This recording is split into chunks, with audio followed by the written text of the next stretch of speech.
Why haven't we found ET? If they're really out there, why haven't we found them yet, and given all the effort? Well, to begin with, there hasn't been that much effort because the search for extraterrestrial intelligence in this country is all funded by donations. You know, people will send you a $10 or $20 bill, and it's really hard to conduct a major research program that way because there isn't really adequate funding. It's not government funded. NASA was on the verge of proving alien life. Then everything changed. For years, NASA's massive search for intelligent extraterrestrial signals seemed unstoppable.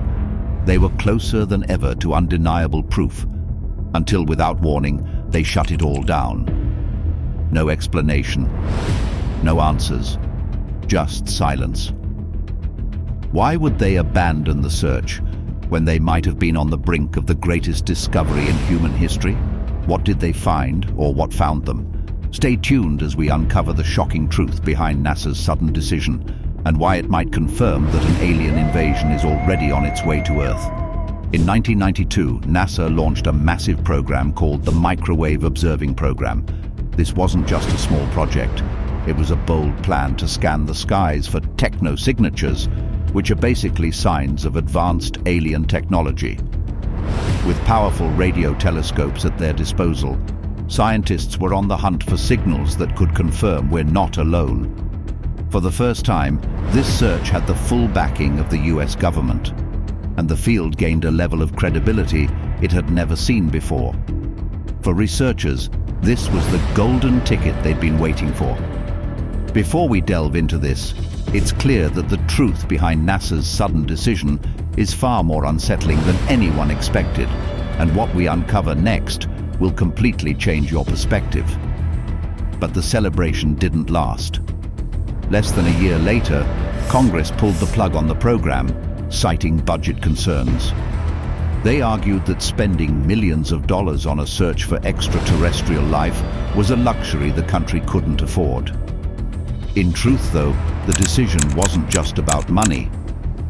Many lawmakers thought the idea of looking for little green men was ridiculous. They mocked the program, calling it a waste of taxpayer dollars.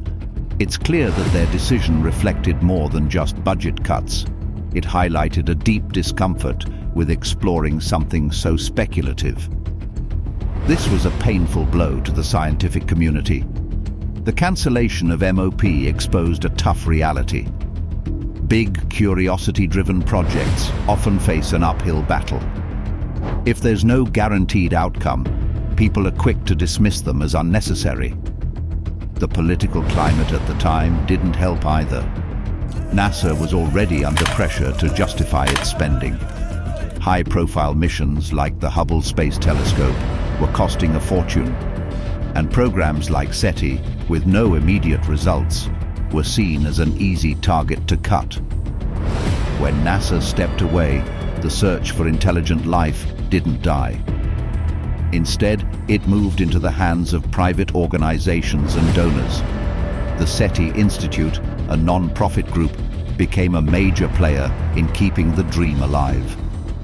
Billionaire-funded projects like Breakthrough Listen picked up where NASA left off, scanning the skies with even more advanced technology.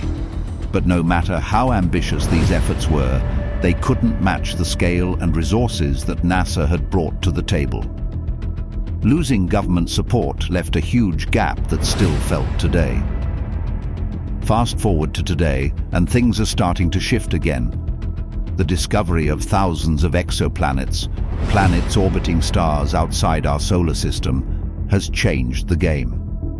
These discoveries suggest that there could be countless places where life might exist. In 2018, Congress even hinted at a change in attitude. For the first time in decades, they encouraged NASA to consider looking for techno-signatures again. Could this mean the search for alien life is finally getting the respect it deserves?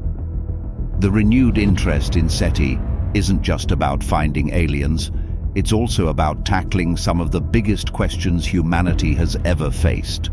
Who are we? Where do we come from? What else is out there? Even without direct results, the search inspires innovation and sparks new ideas. It forces us to think bigger, to imagine possibilities beyond what we know.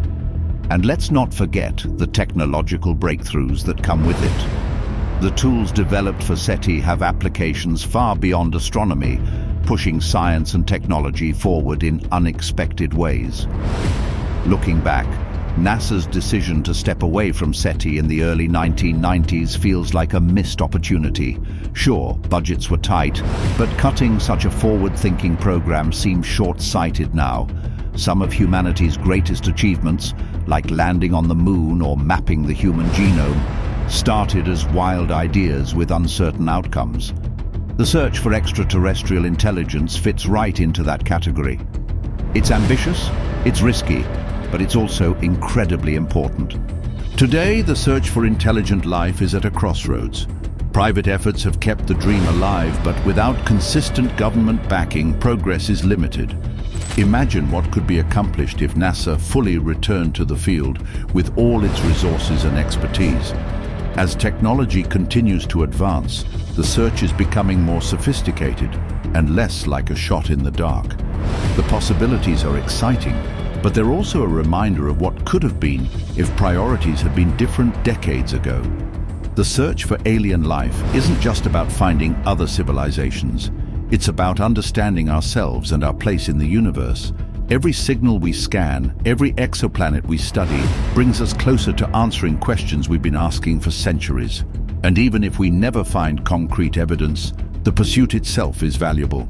It challenges us to dream big, to explore, and to keep pushing the boundaries of what we know. NASA's brief involvement in the search for extraterrestrial intelligence left a lasting impact. It inspired a generation of scientists and captured the public's imagination. The program's abrupt end wasn't the finish line, it was a new starting point. As we look to the future, the search for alien life remains one of humanity's most intriguing and ambitious quests. The question now is whether we're ready to commit to it fully. What's holding us back from taking this leap? With so much to gain, the real question is, why not? Even after NASA stepped back, strange things in the sky kept people talking and wondering what might be out there, just beyond what we can see. UFO sightings in the United States have always had people scratching their heads, debating whether we're alone or not. Let's start with the one that still makes waves, the Roswell crash in 1947. Imagine this, strange debris scattered in New Mexico, and the military calls it a flying disc. But then, just as everyone starts buzzing, they backtrack, saying it's just a weather balloon. That sudden switch? It's no wonder the story became the mother of all UFO legends. That same year, Kenneth Arnold's sighting near Mount Rainier in Washington added fuel to the fire.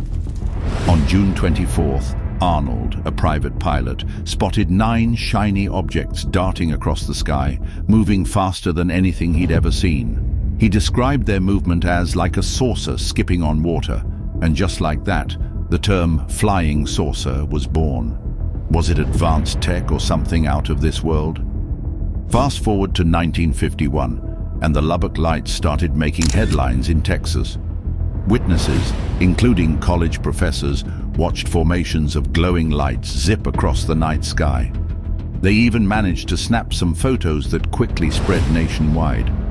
The Air Force looked into it, but couldn't explain what these lights were. What kind of phenomenon leaves even scientists baffled? Then came the Washington, D.C. flap of 1952, a summer spectacle that had everyone talking. Bright lights and unidentified blips on radar were seen over the Capitol for weeks. The Air Force tried to explain it away with temperature inversions, but let's be honest, that explanation didn't sit well with many. What could have caused such a commotion in the skies over the nation's most secure airspace? Jumping to 1997, the Phoenix Lights incident took things to a whole new level. Thousands of people in Arizona witnessed massive V-shaped lights silently gliding overhead. Later that night, stationary lights appeared, which the military claimed were flares. But what about that massive formation earlier? People are still debating what really happened. In 2004, Navy pilots near California encountered something straight out of a sci-fi movie. The Tic Tac UFO zipped through the air, performing maneuvers no known aircraft could replicate. No wings, no visible engines, yet it moved like it defied physics. How do you explain an object moving that way? In 2008, Stephenville, Texas became the latest UFO hotspot. Witnesses saw bright lights and a giant craft moving at unimaginable speeds. Even a local pilot said it was going 3,000 miles per hour. Initially, the Air Force said they had no planes in the area, but later admitted to conducting training flights. What changed their story? In 2014 and 2015, Navy pilots on the East Coast reported multiple encounters with objects they couldn't identify. These weren't fleeting moments. They were consistent and baffling enough to spark government programs to investigate. Could this be the start of a new chapter in UFO research? Back in 2006, employees at O'Hare International Airport in Chicago saw a metallic craft hovering over the runway. It reportedly shot up into the sky, leaving a hole in the clouds. The FAA chalked it up to weather phenomena, but witnesses weren't buying it. Can you really dismiss something seen by so many people? Go back to 1964, when a police officer named Lonnie Zamora in Socorro, New Mexico, stumbled upon something unforgettable. He approached a landed craft and spotted two small figures nearby. The craft roared loudly and took off, leaving behind scorched ground and strange impressions. Even the Air Force couldn't wrap their heads around this one. What was Officer Zamora looking at that day? Let's not forget the 1980 Rendlesham Forest case in the United Kingdom, often called Britain's Roswell. US military personnel stationed there reported strange lights and even a triangular craft over multiple nights. With physical evidence and audio recordings, this incident remains one of the most documented UFO cases. Why do some events seem to have so much proof yet remain unanswered? In 1950, the Great Falls incident in Montana was captured on film. A baseball team manager filmed two bright objects darting across the sky. The footage, later called the Mariana Film, became a subject of debate. The Air Force said it was just reflections, but skeptics weren't convinced. How can something so visible remain so divisive? The Kecksburg incident of 1965 brought UFO fever to Pennsylvania. A fireball streaked through the sky and locals claimed a bell-shaped craft was whisked away by the military. Officially, it was labeled a meteor, but many believe otherwise. Was this really an otherworldly retrieval mission? In 1948, two commercial pilots over Alabama had a close call with a cigar-shaped UFO. The object, glowing brightly, zipped past their plane. The Air Force initially thought it might be a confidential Soviet aircraft. Was this Cold War paranoia or something not of this earth? That same year, the Mantell incident ended in tragedy. Captain Thomas Mantell chased a giant metallic object in his fighter jet. Tragically, he crashed and lost his life. The Air Force said it was likely a weather balloon, but questions linger. What kind of balloon could lead to such a catastrophic end? In 1952, West Virginia saw the Flatwoods monster case. A strange object lit up the night sky and seemed to land. Witnesses described encountering a creature with glowing eyes and a towering mechanical appearance. Skeptics called it a hoax, but the witnesses swore by what they saw. Could they have all been mistaken? Every sighting leaves behind a trail of questions, and none of them have easy answers. With each decade that passes, the evidence piles up, but clarity remains out of reach. From bright lights to craft-defying physics, these incidents keep sparking debates. What's really out there, and why can't we pin it down? The skies above hold more stories than we might ever understand. With so many strange sightings out there, the next question is this: what should you do if you ever face something truly unknown? Let's talk about what to do if you ever find yourself face to face with an alien. Sounds wild, right? But hey, better to have a plan than to freeze up. This isn't some movie where everything magically works out. You've got to be smart, stay cool, and think ahead. First rule, don't freak out. Losing your cool won't help anyone, least of all you. Take a moment to steady your breathing and look around. What's going on? Is the alien doing anything that seems threatening? What does it look like? This isn't the time to start screaming or running. That'll just make things worse. Pay attention, because you'll need those details later. No matter how curious you are, don't get too close. You have no idea what they can do, and let's face it, you probably don't want to find out the hard way. Keep a safe distance and don't make any sudden moves. You wouldn't want to spook a stray dog, right? Same idea here. Let them know you're not a threat. Communication is tricky without words, but body language is universal. Mostly. Keep your hands where they can see them. Avoid waving them around, and maybe give a small wave or nod. If you're brave enough, point to yourself and say your name, slowly. Just don't overdo it. You're not trying to put on a show here, you're trying to show you mean no harm. Leave your phone or camera in your pocket. Seriously, whipping out a device to snap a photo might be the worst move you could make. What if they think it's a weapon? Or worse, what if it actually annoys them? Same goes for loud noises or flashing lights. Keep things chill and low-key. This is your chance to be an observer. Take mental notes. What do they look like? How are they moving? Are there any strange sounds or lights around them? If you can do it discreetly, jot down some quick notes or sketches when it's over. These details might matter later, whether for science or just convincing your friends you're not making this up. Once the encounter is over, it's time to report it. Call someone who knows what they're doing, whether that's local authorities, a UFO research group, or some government agency. Don't try to handle this solo. Share everything you noticed, from how the alien looked to what they did. It's not about getting famous, it's about doing the right thing. An alien encounter isn't something you just shake off. It's going to mess with your head, no matter how tough you think you are. Talk to someone about it. A therapist, a support group, or even a trusted friend. You're not the first person to deal with this kind of thing, and you won't be the last. Hearing from others who've been through it can really help.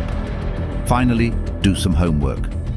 Learn about what's out there regarding UFOs and extraterrestrial encounters. Knowing what's been documented can give you a better idea of what to expect if this ever happens again. Knowledge is power, after all. While running into an alien isn't exactly on most people's to-do list, being ready for the unexpected is never a bad thing.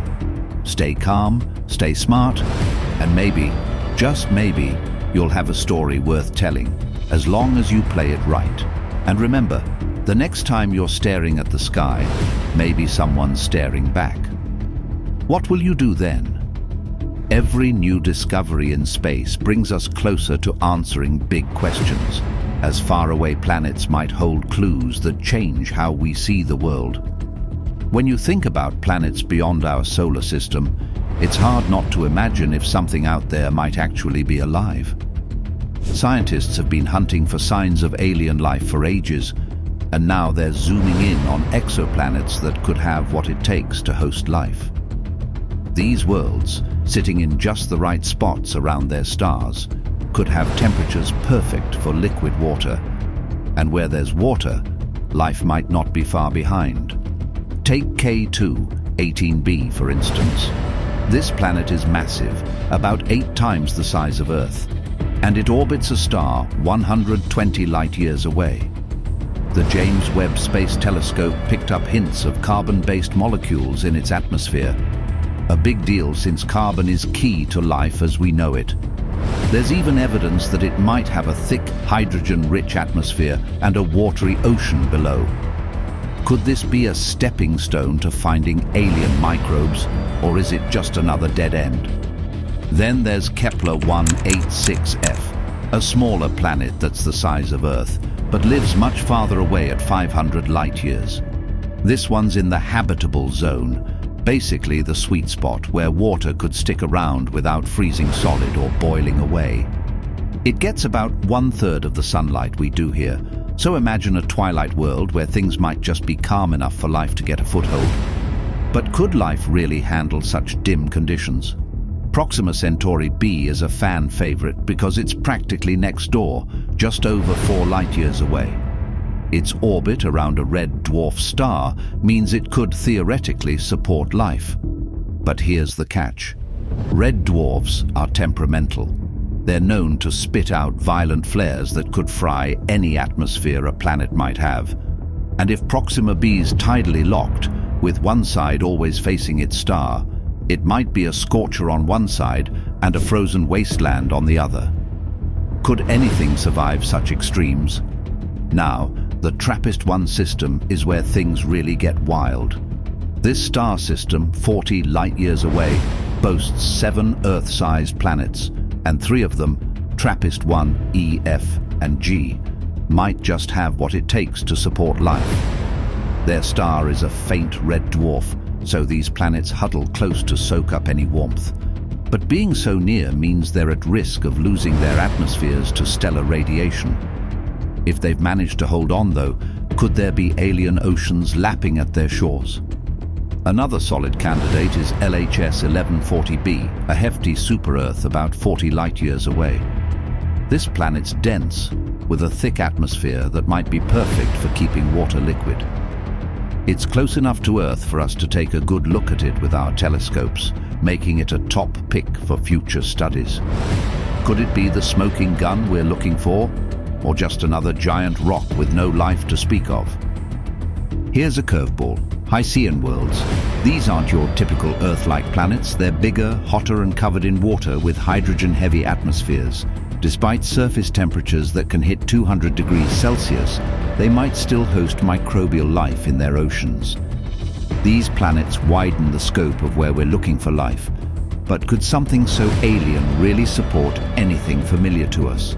Thanks to cutting-edge tools like the James Webb Space Telescope and TESS, scientists can now peek into the atmospheres of these far-off planets, sniffing out gases like oxygen or methane that could hint at life. Remember when phosphine was detected in Venus's atmosphere? That sparked a frenzy because it's a gas associated with life here on Earth. If we find similar clues on exoplanets, what could it mean for the big question? Are we alone? Stars themselves play a huge role in this search. While our sun-like stars seem like the obvious choice, red dwarfs, being more common in the galaxy, have drawn attention. But their volatile nature poses serious challenges. Stellar flares can strip planets of their atmospheres, making it tough for life to survive. Could life find a way to thrive under such harsh conditions, or are we barking up the wrong cosmic tree? Did NASA stop searching for aliens because they found something too dangerous to share? Or is there another truth they're hiding? Tell us what you think, and remember to like and subscribe for more.